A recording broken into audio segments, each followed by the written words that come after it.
Coding. We love coding. You can't make a Yeeps map without it, and if you try, you're going to fail. But not everyone understands coding. Like, why would you use a power block instead of a gate, or just use a button instead?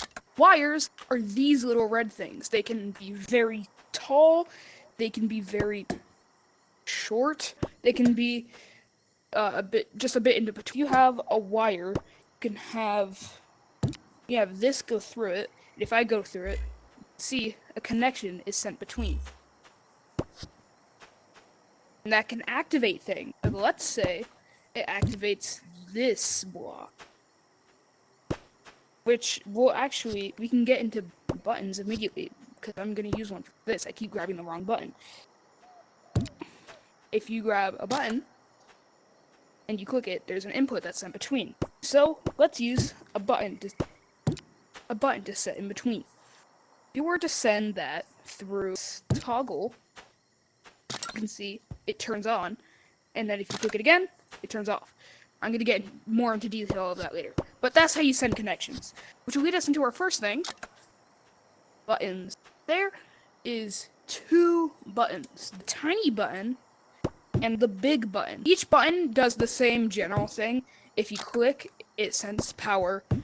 Click, it sends power.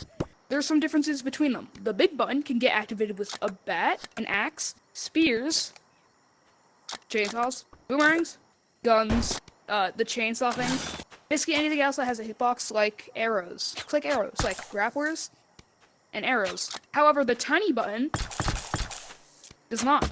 It doesn't get activated by any of those things. Only by your hand. Could technically go with wires, but the hidden blocks have little like wire things in between them. These carry out secret, not very secret, but these carry out secret power. This is getting powered by the button. So if we were to send a wire out,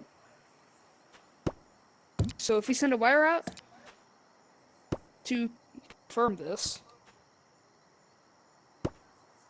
you'll see that it indeed does get power. That's how you hide wire contraptions. It's literally just with these blocks. It's very simple. It's literally just wires, but it's a block. This power thing, I'm pretty sure it's just a power block. That's what I'm going to call it. This power block constantly gives power to whatever it's nearby. With this little doodad thing, I'm going to get the camera close. With this doodad thing, that's where it's getting power from. If you were to look around here, you would see there's only one of these on the power block, which can be annoying if the 1% of people ever use it. It's the most basic way of giving something power. You can see it constantly gives power. There's no way to turn it off, which I don't know why you'd ever use this. This is a touch block. If you can hear when you touch it, it has a click. And it's upside down. It has one of these. So if you were to put a wire, it gives it power, which is how you make like traps that are activated by touch. These are just the bigger versions. This is a motion thing wall. I actually showed it. Whenever you walk through it, gives it power. Very simple to use. This is an AND gate. So you would need two different power sources to power this one. So you can see, if I were to have one power source, absolutely nothing happens, you dumb. If you were to have two, then it gets power. It's honestly very simple to use. This is the OR gate. It's actually a lot more simpler. How this works, it has two different inputs. You can put it in either of these places. And either way leads to this exact same output. So if you give it power in either of these places, it'll put it in this input. This is the NOT gate. So whenever it's given power, it turns off instead of on. And then there's also an input. So it's providing power to this wire. So it's easy, it's good for turning off power instead of turning on power whenever you give it an input. This is the XOR gate that has two inputs. If it's given power in one of these locations, it'll give it power to the block. Here, let me represent this real quick because I don't think you can see it. It gives the block power. However, if it's getting power from two locations, it does not get power. This is the toggle trigger. And you will use this in most games a lot. And I mean a lot. If you don't get it from the name, it toggles. So if you were to give it power, it turns on. And then there's also here an output. So when it's turned on, it gives power to something. And then if it gets power again, it turns off. You might notice this little red, though. However, the time it's getting power, it can't be given power until that button is over. Until the red is done getting power. So if you were to have another toggle trigger giving this power, you can't turn it on. It is permanently shut off until this toggle trigger stops getting power. See, now that the toggle trigger is no longer there and didn't have power, now you can turn it back on. The SR latch. The SR latch, when it's turned on, it's like the toggle trigger. It stays on. However, this one, when this is powered, it cannot be turned off like the toggle trigger. The only way it can be turned off is through the red input, like with the toggle trigger. That's the only way to turn it off. The D latch. So, you can see the blue latch right there, or the blue input. And then the normal input. If you were to input it without the blue, it doesn't turn on. But if you turn it on with the blue, then it turns on. And it'll stay on until the blue gets power again, and then it turns off. The randomizer. We love this because it's gambling. So the randomizer, how this block works, you can see, can't see, I'm in the way. You can see right here, there is a input. So when this block is given power, it'll randomly choose where to give the power. So if I were to give it power, it chose this way. If I give it power again, it chose that way again. If I give it power, it chose that way again. If I give it power, it chose that way again. If I give it power, it chose that way again. If I give it power, it chooses either way. It's random.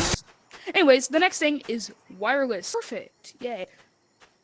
So, you can see here that there is a input, but there is no output. Which is why it's called the wireless transmitter, you idiot. So, whenever this is given power, it turns on. I know, revolutionary. But, if we were to put a wireless receiver all the way over there, you can't really see it here. I'll paint it a better color. If you were to give it power, you could see it turns on all the way over there. This is because they are the same color. That's why paints work with wireless code and just code in general in Yeeps. So if I were to put power on this, it doesn't activate because that's not the same color. If I were to make it the same color, however, it then gets activated. And the wireless receiver has an output right here. So if I were to put wire right here, make it a bit taller so you can see it. You can see the wire activates. But now we have screens. This is one of the most simple. So, you can see it has an output or input, whatever. It's input. If you were to give it power, the screen turns on. for the amount of power it's given. So when the button runs out, the screen runs out. If you were to paint the screen, it turns that color. I usually see this as decoration, not gonna lie. Because it's basically just a it's just a computer monitor of a screen. It turns that color. It's just the same thing, but a computer monitor. Light bulb. 1x1 light bulb. I have to place it like this. Why is it? It's on in the recording for some reason. Whenever the light bulb is given power, what a shocker, it turns on. It illuminates any area it's in. You can see it's completely pitch black right now. If I activate the light bulb, it turns bright because it's a light bulb, and then it stops. The last things for this video, I'm pretty sure, unless I find something, are these little guys. If you look at the back here, these have the item, I forgot what this called. The item dispenser has an input, but the item acceptor has an output. So if you were to put a button in this, hear that? Why can you can put skins in here now? Something in here. You get that item. It is completely infinite. The only way to reset it is to just pick it up in creative. The item acceptor. So if I were to have this, if I were to have that item in there, and then put a wire. If I were to put that item in, it will put an input. It'll get that. If you were to put the wrong item, you can't. You can't put the wrong item. You can only put in. You can see, I can try to put in as many of these as I can. But if I put in the correct, then it turns. You can only put in that, and it's the same for the item receiver or the item dispenser. The only way to get rid of it is to place it back down. This is the end of the video. I hope you learned something and you're no longer an idiot. I'm gonna make an advanced version of this and provide, like, instead of information, actually do contraptions about the things I taught about. So maybe make sure to like and subscribe. Share this to your dog, your cat, your mom, your sister, your brother, your nephew, your niece, your uncle, your aunt, your dad, your mom. I think I said that. Your dog, your cat. I said that. Your hamster, your rabbit. I was gonna say bunny, but those are basically the same thing. Send this to everyone you know. Send it to your TV. Your TV will love this. I hope you enjoyed the video.